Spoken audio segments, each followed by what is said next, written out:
భారతీయ ఛానల్కి స్వాగతం. జై శ్రీరామ్. అమెరికా మనకి ఇండియాకి మిత్రుడు శ్రేయోభిలాషి అనుకుంటే చాలా పొరపాటండి. అమెరికా ఎంతసేపు ఇండియాలో స్ట్రాంగ్ గవర్నమెంట్ ఉండకూడదు, చుట్టుపక్కల అందరూ కూడా ఇండియాకి శత్రువులాగా ఉండాలి అని దాని గేమ్ ప్లాన్ అండి. ఎలా ఎందుకంటున్నాం అంటే పాకిస్తాన్ ఫుల్ సపోర్ట్ ఇస్తుంది. ఇప్పుడు ప్రస్తుతం మళ్ళీ పాకిస్తాన్ ఫుల్ సపోర్ట్ ఇస్తుంది. ఎందుకంటే పాకిస్తాన్ వాడు ఒక కేర్ టేకర్ డమ్మీ గవర్నమెంట్ పెట్టాడు. ఇప్పుడు ఎలక్షన్స్ February 8th కల్లా అవగొడతామని చెప్పి పాకిస్తాన్ సుప్రీంకోర్టుకి వీళ్ళు వాగ్దానం చేశారు, కేర్ టేకర్ గవర్నమెంట్. కాకపోతే అది అవ్వలేదు. ఎంచేతంటే అది అవ్వదు. ఇప్పటికి చాలా తక్కువ టైం ఉంది. వాళ్ళు ఏం ఎక్సర్సైజ్ మొదలెట్లేదు.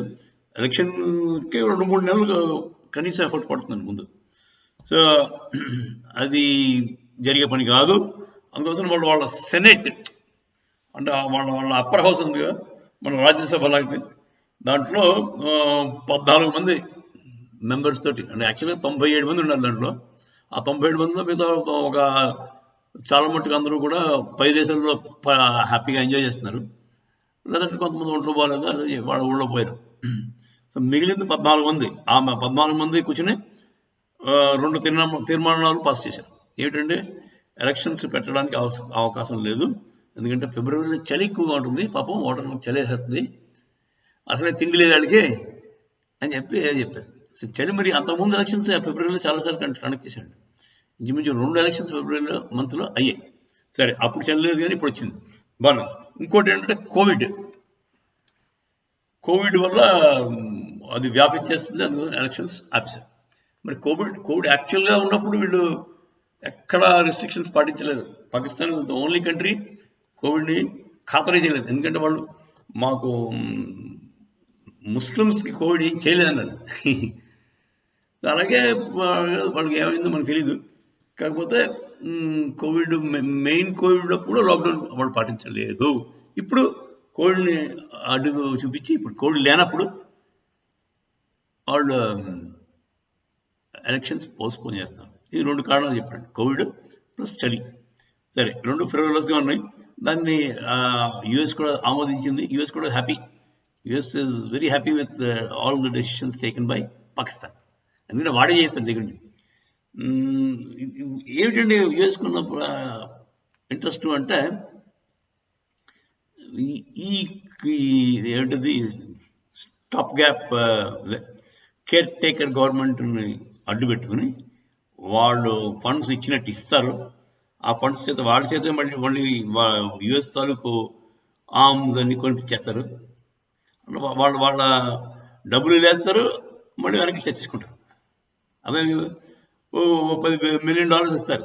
దాంట్లో $5 మిలియన్ పెట్టి అంతకుముందు కొన్న ఆర్మ్స్ మెయింటెనెన్స్కి, తర్వాత ఏరోప్లేన్లు పనికిరానివి అన్నీ ఇచ్చేస్తారు. ఇచ్చేస్తే సరిపోయింది. మన పాకిస్తాన్ హ్యాపీ, యుఎస్ వాడు హ్యాపీ, జనరల్స్ హ్యాపీ. జనరల్స్కి వాళ్ళ ఖర్చు వాళ్ళకి వచ్చేస్తాయి, వాళ్ళ కమిషన్ అంతా ఫినిష్. ఇది అంతా కూడా కేర్ టేకర్ గవర్నమెంట్ ఉన్నప్పుడు ఏం చేసేది. మళ్ళీ ఎలక్టెడ్ గవర్నమెంట్ వస్తే వాడు ఏమైనా పీపుల్ని ప్లీజ్ చేద్దామని కొంచెం రెజిస్ట్ చేయడానికి అవకాశం ఉంది. అంత ఫ్రీగా చేయలేడు. అది పాకిస్తాన్ మీద యుఎస్ తాలూకు కంట్రోలు, దాన్ని నాశనం అవడానికి కారణం కూడా అమెరికా. సరే, ఇదిలా ఉండగా మన ఇటుపక్క ఈస్ట్ సైడ్ మనకి బంగ్లాదేశ్లో ఎలక్షన్స్ జరిగాయి. Jan 7th and 8th జరిపాయి. అంటే జరగకుండా చూడడానికి కూడా ట్రై చేసింది యుఎస్. అపోజిషన్ పార్టీస్ అన్ని కూడా బ్యాన్ చేసేయి, బాయ్కాట్ చేశారు. అప్పుడు ఎలక్షన్ బాయ్కాట్ చేశారు. వాళ్ళ కారణం ఏంటంటే వాళ్ళేమో షేక్ హసీనా ఉండకూడదు, అక్కడ కూడా ఒక కేర్ టేకర్ గవర్నమెంట్ పెట్టి ఎలక్షన్ కండక్ట్ చేయాలి. అది కరెక్ట్ కాదు, అది అవసరం లేదు. ప్రతి దేశంలో ఒక కేర్ టేకర్ గవర్నమెంట్ పెట్టి ఎవడో ఎలక్షన్ కండక్ట్ చేయడు. అది వాళ్ళ రాజ్యాంగం ప్రకారం election commission has its own rights అని వాళ్ళకి హక్కులు ఉంటాయి. ఎలక్షన్ కమిషన్ చూసుకోవాలి. సో వాళ్ళు ఫేర్గానే ఎలక్షన్ కండక్ట్ చేశారు. షేక్ హసీనా మళ్ళీ గెలిచింది. యుఎస్ వాడు బాధ ఏంటంటే షేక్ హసీనా గెలవకూడదు. గెలిస్తే ఆవిడ ఆవిడ ఆవిడ ఆవిడ ఇండియాకి ప్రోగట్.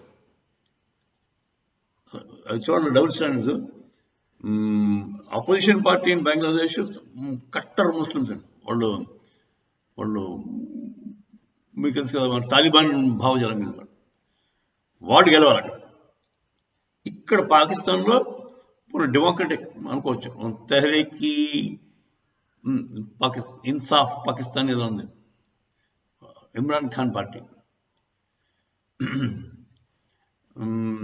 ఆ ఇమ్రాన్ ఖాన్ పార్టీ కొంతలో కొంత పాకిస్తాన్ పీపుల్ అందరూ ఇమ్రాన్ ఖాన్ కావాలనుకుంటున్నారు. అది కొంచెం డెమోక్రటిక్ అనుకోవాలి. కాకపోతే అమెరికా వాడికి అది ఆ పార్టీని జైలు విడించాడు, ఆ పార్టీ లీడర్ని జైలు విడించాడు, ఆ పార్టీ సింబల్ బ్యాట్ అని దాన్ని బ్యాన్ చేశాడు. ఆ లీడర్స్ చాలామంది జైల్లో ఉన్నారు. తర్వాత అది ఈ ఇమ్రాన్ ఖాన్కి ఈ ఎలక్షన్లో కంటెస్ట్ చేసే రైట్ తీశారు. సో లీడర్కి ఎలక్షన్ కంటెస్ట్ చేయకూడదు, వాడు సింబల్ బ్యాన్. ఇలా ఉండగా ఇంక ఎలక్షన్ ఏంటండి, మెయిన్ అపోజిషన్ పార్టీ అది. ఇప్పుడు ఎలక్షన్ పెడితే ఇమ్రాన్ ఖాన్ బంపర్ మెజారిటీతో గెలుస్తాడు, అది గెలవకుండా చేసి. అది అక్కడేమో డెమోక్రసీని కేలికాడు, అంటే డెమోక్రటిక్ పార్టీని గెలవకుండా చేశాడు.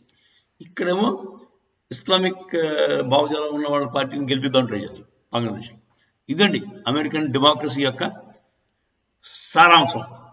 వాళ్ళ ఏమి చేస్తున్నారు, ఎందుకు చేస్తున్నారో ప్రపంచం అంతా కేలికి పారుతున్నారు. సరేండి. సో ఈ వాళ్ళు బేసిక్గా వాళ్ళకి ఇండియా ఎదగకూడదు. ఇండియా ఎదగకుండా ఉంటే ఇండియాకి విరుద్ధంగా ఉన్న గవర్నమెంట్స్లో చుట్టుపక్కల ఉంటూ ఉంటారు. మాల్దీవ్స్లో చైనాడు కెలికెట్ అలా. సార్ ఇప్పుడు మీరు చెప్పండి, యుఎస్ మనకి ఫ్రెండా, రష్యా మన ఫ్రెండా? ఎప్పటికైనా రష్యా మనకి కరెక్ట్ అండి నా ఉద్దేశంలో.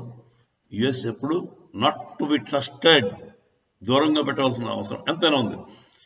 వాళ్ళు అప్పుడప్పుడు క్యారెట్ వేసి బాబు శాంతి దుష్టగ్రహాలను శాంతి చేస్తాం కదా, అలాంటి శాంతి మంత్రాలు చెప్పుకొని దూరంగా పెట్టాలి. అంటే ఏదో ఒక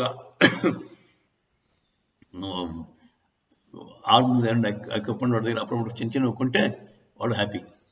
సరే అండి, మన పాలసీ మోదీ గారు కరెక్ట్గా అలాగే వెళ్తుంది. వాడిని నొప్పించట్లేదు, వీడిని నొప్పించట్లేదు. కాకపోతే ఎక్కువ మొగ్గు మాత్రం రష్యా వైపే చూపిస్తున్నారు మోదీ గారు. సో మీ అభిప్రాయం చెప్పండి, మన ఫారెన్ పాలసీ కరెక్టా, యుఎస్ వైపు ఉండాలా లేకపోతే రష్యా వైపు ఉండాలా, ఎవరి వైపు ఉండాలి, లేకపోతే న్యూట్రల్గా ఉండాలి? జై శ్రీరామ్.